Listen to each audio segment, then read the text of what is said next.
لمن لا امانت لہ ولا دین لمن لا عہد لہ۔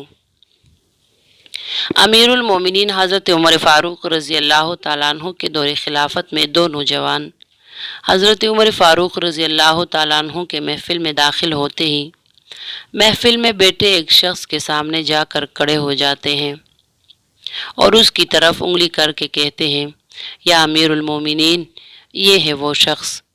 حضرت عمر فاروق رضی اللہ تعالیٰ عنہ ان سے پوچھتے ہیں، کیا کیا ہے اس شخص نے؟ یا امیر المومنین، اس نے ہمارے باپ کو قتل کیا ہے۔ حضرت عمر فاروق رضی اللہ تعالیٰ عنہ پوچھتے ہیں، کیا کہہ رہے ہو؟ اس نے تمہارے باپ کو قتل کیا ہے؟ حضرت عمر فاروق رضی اللہ تعالیٰ عنہ اس شخص سے مخاطب ہو کر پوچھتے ہیں، کیا تو نے ان کے باپ کو قتل کیا ہے؟ وہ شخص کہتا ہے، یا امیر المومنین، مجھ سے قتل ہو گیا ہے ان کا باپ۔ حضرت عمر فاروق رضی اللہ تعالیٰ عنہ پوچھتے ہیں، کس طرح قتل ہوا ہے؟ وہ شخص کہتا ہے، یا امیر المومنین، ان کا باپ اپنے اونٹ سمیت میرے کھیت میں داخل ہو گیا تھا۔ میں نے منع کیا، باز نہیں آیا تو میں نے ایک پتھر دے مارا جو اس کے سر میں لگا اور وہ موقع پر مر گیا۔ حضرت عمر فاروق رضی اللہ تعالیٰ عنہ کہتے ہیں، پھر تو قصاص دینا پڑے گا، موت ہے اس کی سزا۔ نہ فیصلہ لکھنے کی ضرورت اور فیصلہ بھی ایسا اٹل کہ جس پر نہ کسی بحث اور مباحثے کی ضرورت، کیونکہ معاملہ اللہ کے دین کا ہو تو حضرت عمر فاروق رضی اللہ تعالیٰ عنہ پر کوئی اثر انداز نہیں ہو سکتا، اور نہ ہی کوئی اللہ کی شریعت کی تنفیذ کے معاملے پر حضرت عمر فاروق رضی اللہ تعالیٰ عنہ کو روک سکتا ہے، حتیٰ کہ سامنے حضرت عمر فاروق رضی اللہ تعالیٰ عنہ کا اپنا بیٹا ہی کیوں نہ قاتل کی حیثیت سے کھڑا ہو، قصاص تو اسے بھی لیا جائے گا۔ وہ شخص کہتا ہے، اے امیر المومنین، اس کے نام پر جس کے حکم سے یہ زمین اور آسمان قائم کری ہے، مجھے صحرا میں واپس اپنی بیوی اور بچوں کے پاس جانے دیجیے تاکہ میں ان کو بتاؤں کہ میں قتل کر دیا جاؤں گا، ان کا اللہ اور میرے سوا کوئی آسرا نہیں ہے، میں اس کے بعد واپس آ جاؤں گا۔ حضرت عمر فاروق رضی اللہ تعالیٰ عنہ کہتے ہیں، کون تیری ضمانت دے گا کہ تو صحرا میں جا کر واپس بھی آ جائے گا؟ مجمع پر ایک خاموشی چھا جاتی ہے، کوئی بھی تو ایسا نہیں ہے جو اس کا نام تک بھی جانتا ہو، کون ضمانت دے اس کی؟ محفل میں موجود صحابہ کرام پر ایک خاموشی سی چھا گئی۔ اس صورتحال سے خود حضرت عمر فاروق رضی اللہ تعالیٰ عنہ بھی متاثر ہے، کیونکہ اس شخص کی حالت نے سب کو ہی حیرت میں ڈال کر رکھ دیا ہے۔ کیا اس شخص کو واقعی قصاص کے طور پر قتل کر دیا جائے اور اس کے بچے بھوکوں مرنے کے لیے چھوڑ دی جائے، یا پھر اس کو بغیر ضمانتی کے واپس جانے دیا جائے؟ واپس نہ آیا تو مقتول کا خون رائے گا جائے گا۔ خود حضرت عمر فاروق رضی اللہ تعالیٰ عنہ بھی سر جھکائے افسردہ بیٹھے ہیں۔ اس صورتحال پر سر اٹھا کر التجا بری نظروں سے نوجوان کی طرف دیکھتے ہیں، معاف کر دو اس شخص کو۔ نوجوان اپنا آخری فیصلہ بغیر کسی جھجک کے سنا دیتے ہیں، نہیں امیر المومنین، جو ہمارے باپ کو قتل کرے اس کو چھوڑ دے، یہ تو ہو ہی نہیں سکتا۔ حضرت عمر فاروق رضی اللہ تعالیٰ عنہ ایک بار پھر مجمع کی طرف دیکھ کر بلند آواز سے پوچھتے ہیں، اے لوگو، ہے کوئی تم میں سے جو اس کی ضمانت دے؟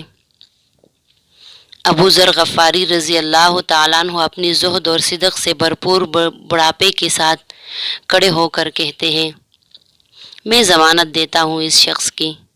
حضرت عمر فاروق رضی اللہ تعالیٰ عنہ کہتے ہیں، ابو ذر غفاری رضی اللہ تعالیٰ عنہ، اس نے قتل کیا ہے۔ ابو ذر غفاری رضی اللہ تعالیٰ عنہ اپنا اٹل فیصلہ سناتے ہیں، چاہے قتل ہی کیوں نہ کیا ہو۔ حضرت عمر فاروق رضی اللہ تعالیٰ عنہ نے سوال کیا، جانتے ہو اسے؟ ابو ذر غفاری رضی اللہ تعالیٰ عنہ نے جواب دیا، نہیں جانتا۔ حضرت عمر فاروق رضی اللہ تعالیٰ عنہ فرمانے لگے، تو پھر کس طرح ضمانت دے رہے ہو؟ ابو ذر غفاری رضی اللہ تعالیٰ عنہ نے کہا، میں نے اس کے چہرے پر مومنوں کی صفات دیکھے ہیں اور مجھے ایسا لگتا ہے کہ یہ جھوٹ نہیں بول رہا، انشاءاللہ یہ لوٹ کر واپس آ جائے گا۔ حضرت عمر فاروق رضی اللہ تعالیٰ عنہ نے کہا، ابو ذر غفاری دیکھ لو، اگر یہ 3 دن میں لوٹ کر نہ آیا تو مجھے تیری جدائی کا صدمہ دیکھنا پڑے گا۔ ابو ذر غفاری رضی اللہ تعالیٰ عنہ اپنے فیصلے پر ڈٹے ہوئے جواب دیتے ہیں، اے امیر المومنین، پھر اللہ مالک ہے۔ حضرت عمر فاروق رضی اللہ تعالیٰ عنہ سے 3 دن کی مہلت پا کر وہ شخص رخصت ہو جاتا ہے۔ عصر کے وقت شہر میں صلاۃ الجامعہ کی منادی پھر جاتی ہے۔ نوجوان اپنے باپ کا قصاص لینے کے لیے بے چین اور لوگوں کا مجمع اللہ کی شریعت کی تنفیذ دیکھنے کے لیے جمع ہو چکا ہے۔ ابو ذر غفاری رضی اللہ تعالیٰ عنہ بھی تشریف لاتے ہیں اور آ کر حضرت عمر فاروق رضی اللہ تعالیٰ عنہ کے سامنے بیٹھ جاتے ہیں۔ حضرت عمر فاروق رضی اللہ تعالیٰ عنہ سوال کرتے ہیں، کدھر ہے وہ آدمی؟ ابو ذر غفاری رضی اللہ تعالیٰ عنہ مختصر جواب دیتے ہیں، مجھے کوئی پتہ نہیں یا امیر المومنین۔ ابو ذر غفاری رضی اللہ تعالیٰ عنہ آسمان کی طرف دیکھتے ہیں، جدھر سورج ڈوبنے کی جلدی میں معمول سے زیادہ تیزی کے ساتھ جاتا دکھائی دے رہا ہے۔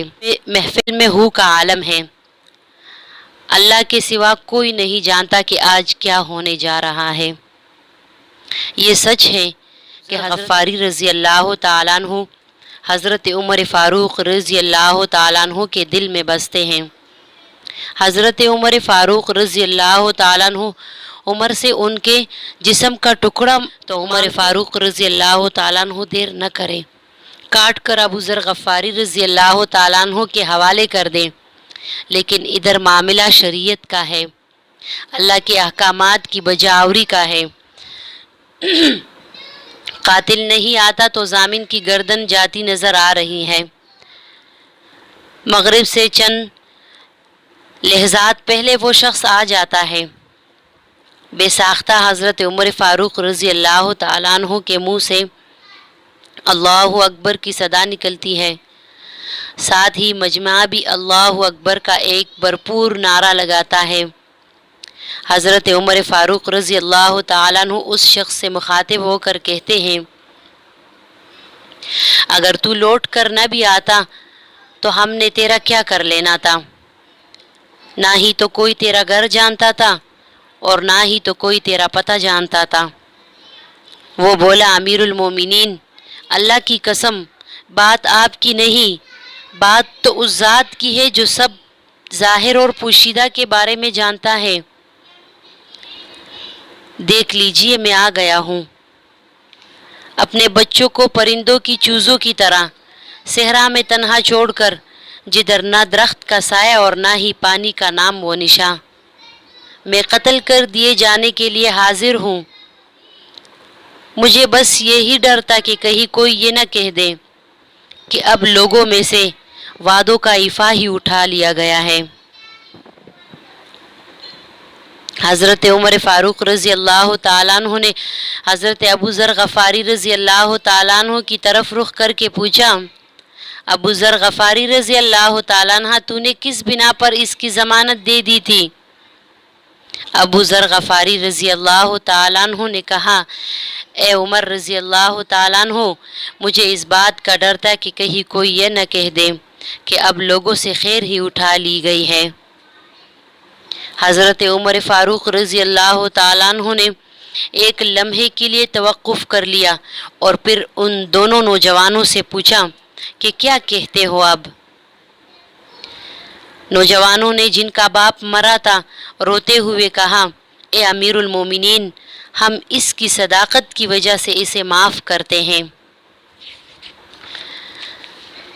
ہمیں اس بات کا ڈر ہے کہ کہیں کوئی یہ نہ کہہ دے کہ اب لوگوں میں سے عفو اور درگزر ہی اٹھا لیا گیا ہے۔ حضرت عمر فاروق رضی اللہ تعالیٰ عنہ اللہ اکبر پکار اٹھے اور آنسو ان کی داڑھی کو تر کرتے نیچے گرنے لگے۔ فرمایا، اے نوجوانوں، تمہارے عفو اور درگزر پر اللہ تمہیں جزائے خیر دے۔ اے ابو ذر غفاری رضی اللہ تعالیٰ عنہ، اللہ تجھے اس شخص کی مصیبت میں مدد پر جزائے خیر دے، اور اے شخص، اللہ تجھے اس وفائے عہد و صداقت پر جزائے خیر دے، اور اے امیر المومنین، اللہ تجھے تیرے عدل و رحم دلی پر جزائے خیر دے۔